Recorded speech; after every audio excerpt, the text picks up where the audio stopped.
nós seguimos a nossa conversa com o deputado José Eduardo Cardoso e o coordenador do Plano de Governo de Gilberto Kassab, a Prefeitura de São Paulo, Guilherme Afife Domingos. Mas vamos antes ver alguns trechos do debate de Belo Horizonte entre os candidatos Márcio Lacerda e Leonardo Quintão.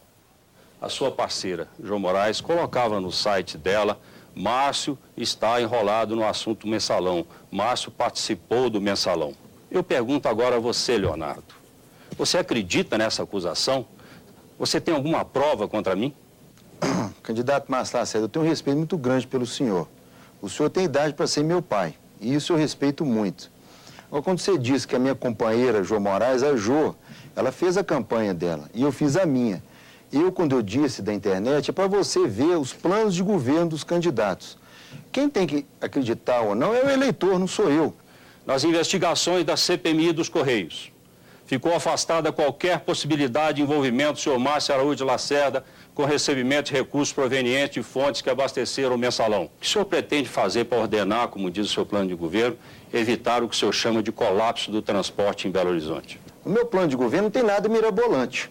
Não tem túneis, não tem obras gigantescas. O que eu quero fazer é lutar em Brasília para arrumar o recurso do metrô. E tem recurso lá. O candidato Leonardo não tem essa experiência. Ele não tem experiência executiva, de gestão, de comando. Ele tem uma boa experiência parlamentar. Isso ele tem. É um bom deputado. Mas ele não tem a experiência administrativa e gerencial necessária para comandar uma cidade do porte de Belo Horizonte. Eu tenho, sim, boa experiência. Trabalhei num banco Morgan Stanley, nos Estados Unidos. Eu sou formado em administração, sou formado em economia. Mas, na verdade, quem decide é você, eleitor. Muito bem, o mineiro Teles, o mineiro Mitre, parada na Vamos deixar o paulista, parado a fazer a pergunta. Mas eu gostaria de perguntar aos nossos dois convidados em relação à reeleição. Muito se falou que depois da eleição municipal ultrapassada, voltaria para o Congresso o debate em torno da reeleição, porque isso interessaria aos principais personagens, presidente Lula, governador Serra, governador Aécio. O que nós vimos nessa eleição municipal foi o eleitor dizendo, na maioria dos casos, que apoia os atuais detentores de cargos e que, portanto, aprovam a reeleição. Ou essa é uma conclusão equivocada? Bom, eu tenho o meu ponto de vista, até expressei na última semana aqui mesmo no programa, que no regime de reeleição, o eleitor, quando elege alguém, elege pelo prazo de 8 anos, com um plebiscito aos 4. Exatamente. Né? Se não andou direito, vai para casa. E se ele está razoavelmente satisfeito, a tendência é prorrogar esse mandato. Isso aconteceu nessa eleição. Aqui em São Paulo só não aconteceu porque tinham 2 da mesma área disputando. E quando eu falei os votos vão se somar para o segundo turno, quase me bateram a expressão. Não, de jeito nenhum. Era até quem estava conosco aqui era o deputado, o seu companheiro de partido, meu Deus, no debate conosco aqui, na última senador, né? Ele falou, não, de forma nenhuma, não soma. Eu falei, vai somar. E quando você pega a pesquisa agora, você vê que é exatamente uma somatória. Por quê? É uma satisfação do eleitor, né? Que fala, mudar por quê se está dando certo. Então, tem essa sequência quase que natural, sim. Agora, eu diria a você o seguinte, Afife, na verdade, depende um pouco da conjuntura que se vive.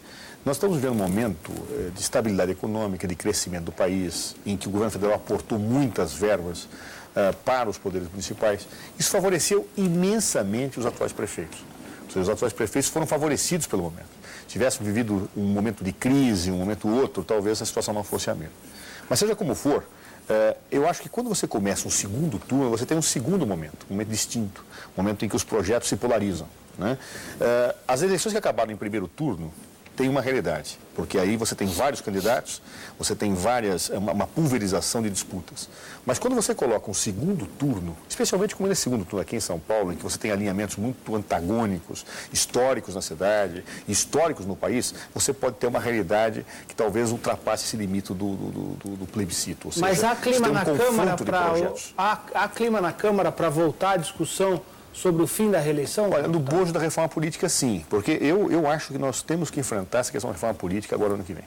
Eu acho difícil a aprovação, quero também ser franco. É muito difícil um poder se reformular, se esse é o problema. Isso é muito difícil. Mas nós temos que pegar isso firmemente, porque esse nosso sistema gera corrupção, é um sistema hipócrita, é um sistema que forma partidos fracos. O senhor me desculpe, mas você sabe que ninguém acredita mais quando um político, seja ele qual for, ele pode até ter credibilidade própria, mas quando ele defende a reforma política, ninguém acredita mais. Mas sabe qual é o problema? Porque tem 15 anos. Mas o problema é o seguinte, eu estou convencido que ou nós temos energia social de fora para forçar a mudança, ou um poder dificilmente se auto-reforma. Agora, eu só queria dizer, porque o Jamil já está querendo terminar aqui o programa. São 2 minutos. Uma pergunta rápida sobre Belo Horizonte. Eu queria que o deputado petista comentasse o acordo que foi feito em Belo Horizonte. A executiva do PT foi contra e foi ignorada devidamente. E os adversários se uniram, lançaram um candidato e agora está aí, o segundo turno, vou te dizer o seguinte, mostrando quase uma rebelião do eleitorado. Da parte da direção nacional do PT, nós somos contra uma aliança com o PSDB. Em alguns lugares nós concordamos, porque havia uma situação estritamente local. E Belo Horizonte se colocou numa dimensão nacional, algo que nos parecia totalmente inadequado, não se discutiu o programa, se discutiu nomes, então nós somos contrários. Mas o presidente Lula abençoou essa... Não, o presidente Lula tem a sua opinião, e na executiva nacional do PT teve a sua decisão. Então nós decidimos nessa linha, de fato a coligação não foi com o PSDB, mas ali houve um entendimento entre as duas políticas. Nós, do ponto de vista do PT, vamos analisar isso depois da eleição. Tá certo? Quer dizer, nesse momento, nós estamos acompanhando o processo, vendo o que está acontecendo, e depois da eleição nós vamos analisar realmente e ver o que deve ser feito em relação a esse caso.